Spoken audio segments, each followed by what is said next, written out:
ఈ రోజు సార్ ఒకటి సార్ గట్టిగా చెప్తున్నాను, మా ప్రభుత్వం తప్పు చేస్తే మా ప్రభుత్వమే ఎంక్వైరీ వేసుకోవడం ఎందుకు, మా ప్రభుత్వం మా పార్టీని సస్పెండ్ చేసుకోవడం ఎందుకు, మేము ఎందుకు అరెస్ట్ చేయించాలా, మేము ఎందుకు ఇప్పుడు చల్లుకోవాలా, ఎందుకు ఇప్పుడు అవసరమా అని చెప్పి సిగ్గు లేకుండా మీరు ఒప్పుకుంటున్నారు ప్రభుత్వం ఫెయిల్యూర్ అని. ఇంకా మీరేం చేస్తారు? అక్కడ ఎమ్మెల్యేకి ఏం సంబంధం? ఎమ్మెల్యే ఎవరు మందు కాస్తున్నారు, ఎవరు కల్తీ మద్యం తయారు చేస్తున్నారు, ఇవన్నీ చూస్తాడు. పట్టించుకోడా? ఎమ్మెల్యేకి కల్తీ మద్యం జరుగుతున్న సంగతి ఎమ్మెల్యే కల్తీ మద్యం ఎక్కడ అమ్ముతున్నాడు, కల్తీ మద్యం ఎక్కడ తయారు చేస్తున్నారు, ఇవన్నీ చూస్తాడా?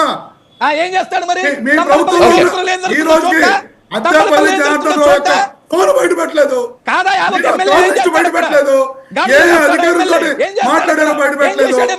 అద్దెపల్లి జనార్దన్ రావు కాల్ లిస్ట్ ఇప్పటి వరకు ఎందుకు బయట పెట్టలేదు? ఎందుకు బయట పెట్టలేదు?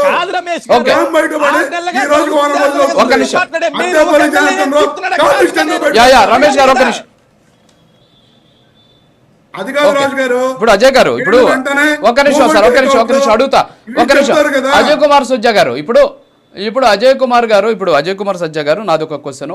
వైఎస్ఆర్ కాంగ్రెస్ పార్టీ కూడా చెబుతుంది ఇప్పటికి రిమాండ్ రిపోర్ట్స్లో అక్కడ ఉన్నటువంటి జయచంద్రారెడ్డి పాత్ర ఉంది అని చెప్పేసి రిమాండ్ రిపోర్ట్లో కూడా స్పష్టంగా చెప్పారు.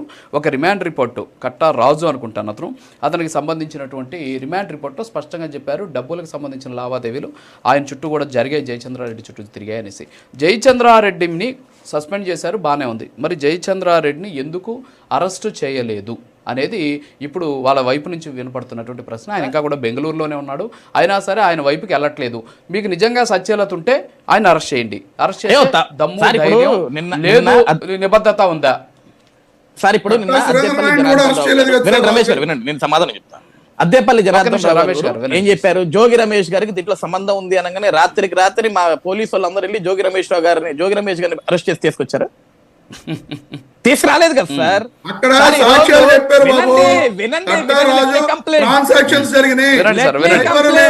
జయచంద్రారెడ్డి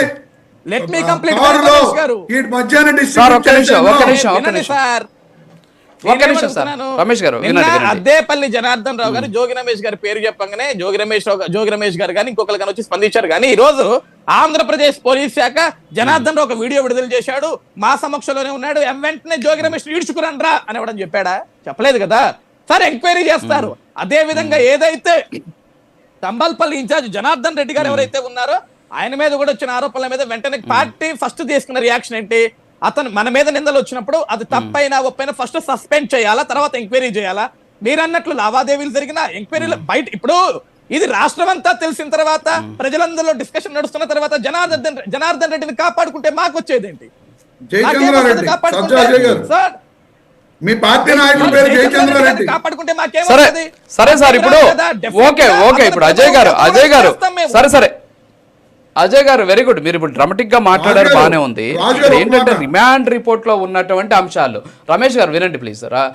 ఇక్కడ రిమాండ్ రిపోర్ట్ లో ఉన్నటువంటి అంశాలు ఏంటి అంటే జయచంద్రారెడ్డికి మేము ఇంటికి వెళ్ళి డబ్బులు ఇచ్చాం, ఒక బుక్ ఎత్తుకొని పోతే సంతకం పెట్టేవాడు ఆయన అని చెప్పేసి రిమాండ్ రిపోర్ట్ లో అంగీకరించింది. కనీసం కేసు పెట్టండి సార్, ఆయన మీద కేసు పెట్టండి. మీరు చెప్పినా, నేను చెప్పినా, రమేష్ గారు చెప్పినా, జగన్మోహన్ రెడ్డి గారు చెప్పినా డెఫినెట్ గా సార్ ఒక సీఎం, ఒక ముఖ్యమంత్రి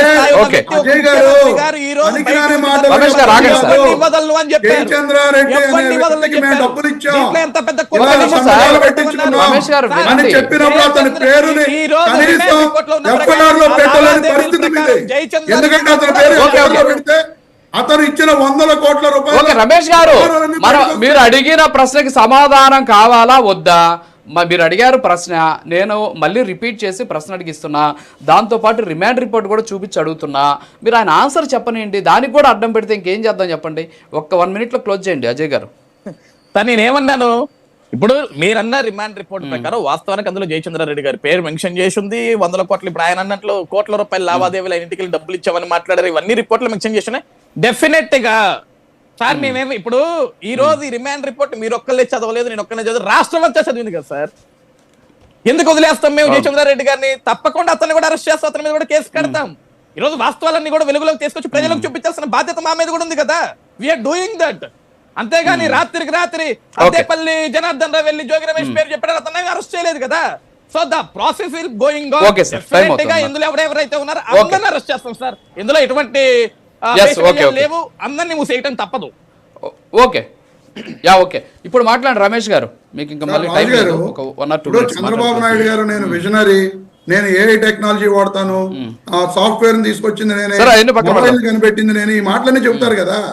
ఈ రోజు వరకు కూడా ఈ నకిలీ మద్యం కుంభకోణంలో ఏ ఒక్కళ్ళ యొక్క కాల్ రికార్డ్స్ కానీ కాల్ లిస్టులు కానీ బయట పెట్టిన సందర్భాలు లేవు.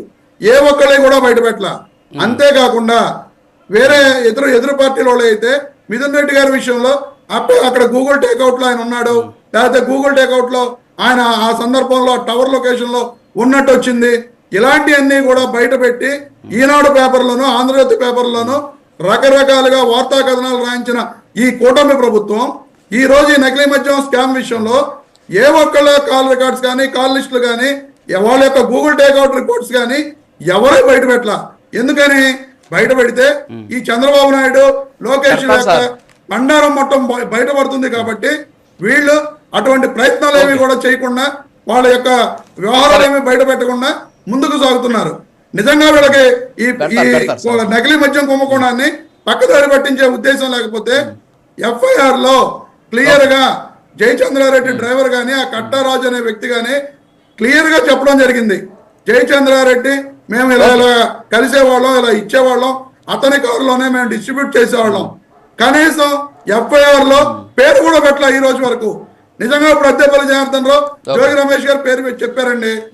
సజ్జాజయ్ గారు ఏం చెప్తున్నారు, అబ్బాయి పేరు చెప్పాగానే మేము పేరు పెట్టాయో ఎంక్వైరీ చేస్తాం, నిజాలు తెలుసుకుని